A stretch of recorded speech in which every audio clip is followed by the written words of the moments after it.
Na manhã do dia 18 de abril de 2026, forças navais iranianas dispararam contra 2 navios mercantes indianos que transportavam petróleo iraquiano pelo Estreito de Hormuz. Os alvos não eram contra torpedeiros da Marinha dos Estados Unidos. Eram embarcações civis de carga, de uma nação neutra no conflito. O Irã não estava atirando em seu inimigo declarado. Estava enviando uma mensagem para o mundo inteiro. Mas isso levanta outra pergunta. Como atacar navios neutros ajuda o Irã no confronto que trava com os Estados Unidos? Para responder a isso, é preciso entender o que está em jogo naquele trecho de água. O Estreito de Hormuz é um corredor marítimo com cerca de 34 quilômetros de largura, encravado entre o litoral iraniano ao norte e o território de Omã ao sul. Todos os dias, superpetroleiros carregando aproximadamente 20% do petróleo mundial passam por ali, a poucos quilômetros do território iraniano. Por semanas, os Estados Unidos mantiveram um bloqueio naval nos portos iranianos em resposta ao fechamento do estreito decretado por Teherã. Agora, o Irã escalou o conflito atacando navios que não têm nenhuma relação com essa disputa. E as consequências chegaram ao mercado global em questão de horas. O que aconteceu naquele sábado pode ser dividido em 5 estágios. Estágio 1. O anúncio do fechamento. Na noite do dia 17 de abril, o Comando Naval iraniano transmitiu por rádio uma mensagem a todas as embarcações mercantes da região. A mensagem era direta: o Estreito de Hormuz está fechado. Nenhum navio está autorizado a cruzar esta via marítima. Não era a primeira vez que o Irã ameaçava fechar o estreito. Em outras ocasiões, analistas descartaram a retórica como pressão diplomática. Desta vez, as forças iranianas tinham efetivo posicionado, embarcações de patrulha em estado de prontidão e a ordem para agir. Mas por que os navios indianos entraram no estreito mesmo assim? Estágio 2. Os petroleiros indianos avançam. As 2 embarcações sob bandeira indiana, incluindo um superpetroleiro do tipo Very Large Crude Carrier, conhecido pela sigla VLCC, entram no estreito ao amanhecer do dia 18 de abril. A bordo do maior navio, 2 milhões de barris de petróleo bruto iraquiano, com valor estimado em torno de 140 milhões de dólares.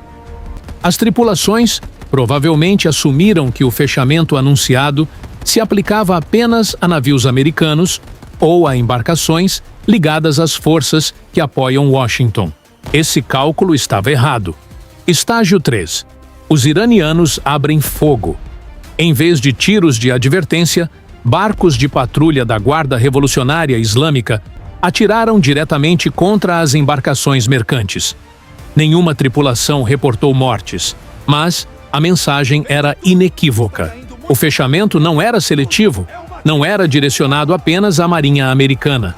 Era total. Qualquer navio, de qualquer bandeira, estava sujeito a ser atacado se tentasse cruzar o estreito. E com isso, o Irã transformou a questão de um conflito bilateral com os Estados Unidos em uma crise para o mundo inteiro. Mas como forças navais iranianas têm capacidade de impor um bloqueio sem uma marinha de águas profundas? Estágio 4. O mercado global de petróleo reage. Em questão de horas após o ataque, o preço do barril de Brent disparou 8% nas bolsas internacionais. Empresas de navegação começaram a redirecionar superpetroleiros pela rota ao redor do Cabo da Boa Esperança, na extremidade sul da África. Essa rota alternativa acrescenta entre 3 e 4 semanas ao tempo de trânsito e milhões de dólares em custos de combustível por viagem. Seguradoras marinhas elevaram os prêmios para coberturas de risco de guerra em toda a região do Golfo Pérsico. O impacto chegou a países que não têm nada a ver com o confronto entre Teherã e Washington. Estágio 5. A Índia é forçada a escolher lados. Nova Delhi é o 3º maior importador de petróleo do mundo. Uma parte significativa desse petróleo atravessa o Estreito de Hormuz. Com 2 de seus navios mercantes atacados, O Ministério das Relações Exteriores da Índia enfrentava uma escolha impossível: protestar com veemência contra o Irã e arriscar deteriorar uma relação diplomática de décadas, ou ficar em silêncio e aceitar que sua frota mercante está vulnerável em uma das rotas mais movimentadas do planeta. Nações que ficavam de fora do conflito agora estavam dentro dele, quisessem ou não. Mas o que exatamente o Irã estava atacando? Vamos analisar o que é um VLCC. Um Very Large Crude Carrier é a categoria de navio mais próxima de uma cidade flutuante, dedicada exclusivamente ao transporte de petróleo bruto. O navio envolvido no incidente media aproximadamente 335 metros de comprimento, o equivalente a 3 campos de futebol alinhados. A boca, ou largura máxima do casco, é de cerca de 60 metros. Quando totalmente carregado, o calado chega a 21 metros abaixo da linha d'água. Dentro do casco, você encontra 16 tanques de carga separados por anteparas estruturais. Cada tanque pode conter dezenas de milhares de toneladas de petróleo bruto. O navio carregava 2 milhões de barris, o equivalente a aproximadamente 320 milhões de litros de crude iraquiano. Como um navio desse porte opera em segurança durante o trânsito? Passo a passo. Passo 1. Nos terminais de carregamento, braços de transferência bombeiam o petróleo bruto para dentro dos tanques de carga. Passo 2. Sistemas de gás inerte são ativados automaticamente, substituindo o oxigênio nos tanques por nitrogênio, eliminando o risco de explosão de vapores durante o transporte. Passo 3. A tripulação monitora constantemente a pressão em cada tanque, o sistema de lastro que estabiliza o casco e a navegação pelo corredor estreito do estreito. Passo 4. No porto de destino, bombas revertem o fluxo e descarregam o petróleo para tanques em terra. Um superpetroleiro desse porte custa cerca de 120 milhões de dólares. A velocidade máxima em cruzeiro é de 16 nós, ou aproximadamente 30 km por hora. Não existe manobra de evasão possível para uma embarcação desse tamanho diante de lanchas que se aproximam a 50 nós. Falando em dados que circulam através de fronteiras, sua informação pessoal está sendo negociada agora mesmo por corretores de dados, da mesma forma que o petróleo é comercializado nos mercados globais. O Incogni ajuda você a retomar o controle.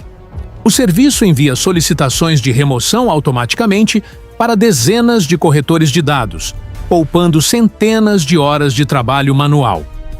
Acesse o link na descrição e use o código do canal para obter desconto. Mas, enquanto o Incogni protege seus dados de corretores, não existe serviço capaz de proteger navios mercantes de lanchas de patrulha iranianas. Então, o que exatamente o Irã tem na água? E como isso é capaz de ameaçar um navio de 120 milhões de dólares? A resposta está na doutrina de guerra assimétrica que a Guarda Revolucionária Islâmica vem desenvolvendo desde os anos 80.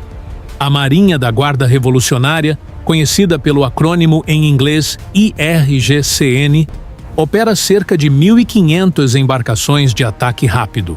São barcos pequenos, ágeis, armados com metralhadoras pesadas, lançadores de foguetes RPG e, em alguns casos, mísseis anti-embarcação, como o C-704. O custo de cada uma dessas lanchas varia entre 50 mil e 200 mil dólares. Compare isso com os 120 milhões de dólares de um VLCC, ou com o bilhão de dólares de um contratorpedeiro americano classe Arleigh Burke. Mas como lanchas de 50 mil dólares ameaçam navios de 120 milhões de dólares? Vamos analisar como funciona a doutrina de enxame. Passo 1.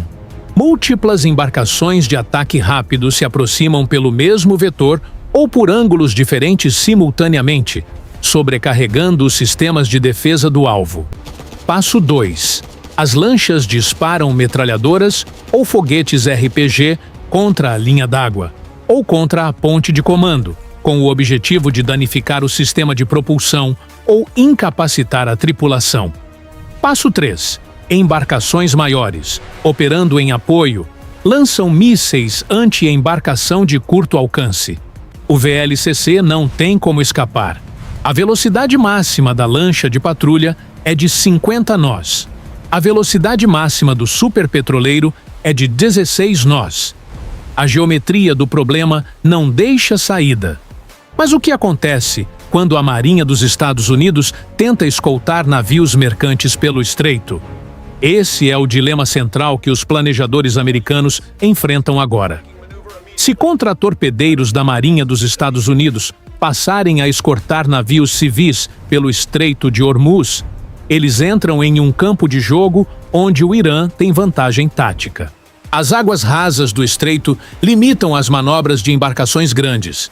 Sistemas de defesa de ponto como o Phalanx CIWS são projetados para abater mísseis, não necessariamente para engajar dezenas de alvos de superfície de baixa altitude, aproximando-se por múltiplos ângulos ao mesmo tempo. A questão jurídica também é complexa. Se um barco iraniano se aproxima, mas ainda não disparou, qual é o parâmetro de engajamento? O comandante americano pode atirar preventivamente em águas que o Irã considera seu território?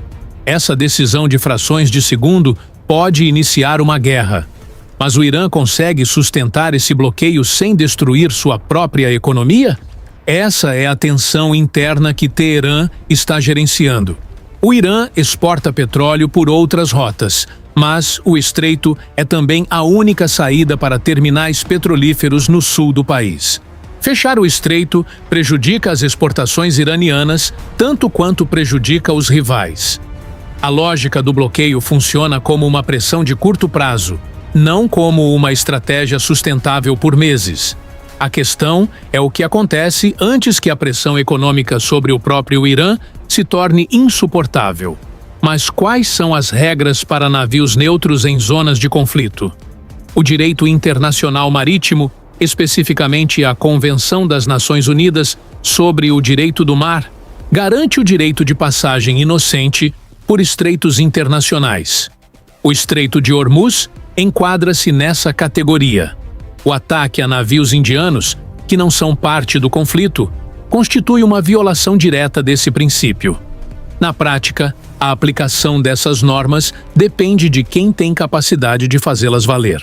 E naquele sábado de manhã, a força que controlava o estreito não era a Organização das Nações Unidas.